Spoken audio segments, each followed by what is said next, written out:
ನಮಸ್ಕಾರ ವೀಕ್ಷಕರೇ, ನಾನು ನಿಮ್ಮ ಬಿನಾ ಚಂದ್ರು. ನಾನು ಇದನ್ನು ಉಪ್ಸಾರು ಖಾರ ಅಥವಾ ಕೆಂಪು ಚಟ್ನಿ ಅಂತಿರಲ್ಲ, ಅದನ್ನು ಹೇಗೆ ಮಾಡೋದು ಅಂತ ತಿಳಿಸ್ಕೊಡ್ತೀನಿ. ಮೊದಲಿಗೆ ಇದಕ್ಕೆ ಬೇಕಾಗಿರೋ ಇಂಗ್ರೀಡಿಯೆಂಟು ಒಣಮೆಣಸಿನ್ಕಾಯಿ.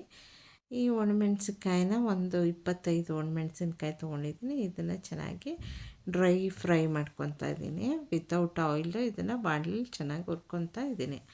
ಇದು ನೋಡಿ ಒಂದು ಸ್ವಲ್ಪ ಕಪ್ಪಗಾಗಂಗೆ ಲೈಟಾಗಿ ಚೆನ್ನಾಗಿ ಕ್ರಿಸ್ಪಿ ಆಗೋಂಗೆ ಹುರ್ಕೋಬೇಕು. 2 ಬೆಳ್ಳುಳ್ಳಿನ ತೊಗೊಂಡು ಅದನ್ನೆಲ್ಲ ಚೆನ್ನಾಗಿ ಬಿಡಿಸ್ಕೊಂಡಿದ್ದೀನಿ.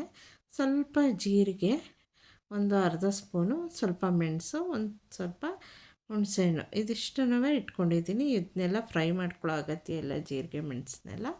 ಬರೀ ಒಣಮೆಣಸಿನ್ಕಾಯಿನ ಡ್ರೈ ರೋಸ್ಟ್ ಮಾಡಿಕೊಂಡ್ರೆ ಸಾಕು. ಇವಾಗ ಎಲ್ಲ ಮೆಣಸಿನ್ಕಾಯಿನೂ ನಾನು ಮಿಕ್ಸಿ ಜಾರಿಗೆ ಹಾಕ್ಕೊತಾ ಇದ್ದೀನಿ. ಇದೆಲ್ಲ ಮುರಿದ್ರೆ ಕ್ರಿಸ್ಪಿ ಥರ ಕಟ್ಟಾಗಬೇಕು, ಆ ರೀತಿ ಹುರ್ಕೊಂಡಿದ್ದೀನಿ ನೋಡಿ. ಇವಾಗ ಇದಕ್ಕೆ ನಾನು ಎಲ್ಲ ಹುಣಸೆ ಹಣ್ಣು ಹಾಕ್ಕೊಂಡೆ, ಮತ್ತು ಬೆಳ್ಳುಳ್ಳಿ, ಜೀರಿಗೆ, ಮೆಣಸು. ಮೆಣಸನ್ನ ಸ್ವಲ್ಪ ಕಮ್ಮಿ ಹಾಕ್ಕೊಂಡ್ರೆ ಬೆಸ್ಟು, ಇಲ್ಲಾಂದರೆ ತುಂಬ ಖಾರ ಬರುತ್ತೆ. ನಿಮಗೆ ಅಗತ್ಯಕ್ಕೆ ತಕ್ಕಂಗೆ ಖಾರ ಬೇಕಾದವರು ಜಾಸ್ತಿ ಹಾಕ್ಕೋಬಹುದು. ಇದಕ್ಕೆ ನಂತರ ಉಪ್ಪನ್ನ ಸೇರಿಸ್ಕೊತಾ ಇದ್ದೀನಿ. ರುಚಿಗೆ ಬೇಕಾದಷ್ಟು ಉಪ್ಪನ್ನ ಹಾಕ್ಕೊಂಡು ಇದನ್ನು ಗ್ರೈಂಡ್ ಮಾಡ್ಕೋಬೇಕು.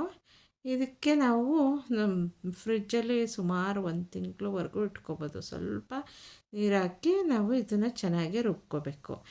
ಇದನ್ನು ಫ್ರಿಜ್ಜಲ್ಲದೆ ಹೊರ್ಗಡೆನೇ ಇಡ್ಬೋದು ಅಂತಂದರೆ ಇದಕ್ಕೆ ನೀವು ಸ್ವಲ್ಪ ಕೊಬ್ಬರಿ ಎಣ್ಣೆ ಹಾಕಿ, ಊಟಕ್ಕೆ ಬಳಸೋ ಅಂಥ ಕೊಬ್ಬರಿ ಎಣ್ಣೆ ಹಾಕಿ ರುಬ್ಕೋಬೇಕಾಗತ್ತೆ. ನಾನು ಫ್ರಿಜ್ಜಲ್ಲಿ ಇಟ್ಕೊಳ್ಳೋದ್ರಿಂದ ಇದನ್ನ ಸ್ವಲ್ಪ ನೀರು ಹಾಕಿ ಚೆನ್ನಾಗಿ ರುಬ್ಕೊಳ್ಳೋಣ. ಇದನ್ನು ನಾವು ಚಪಾತಿ ಮತ್ತು ರೊಟ್ಟಿಗಳ ಜೊತೆ ತುಪ್ಪ ಹಾಕ್ಕೊಂಡು ತಿನ್ಬೋದು, ಮತ್ತು ಉಪ್ಸಾರು ಜೊತೆಗೆ ಖಾರವಾಗಿ ಬಳಸಬಹುದು.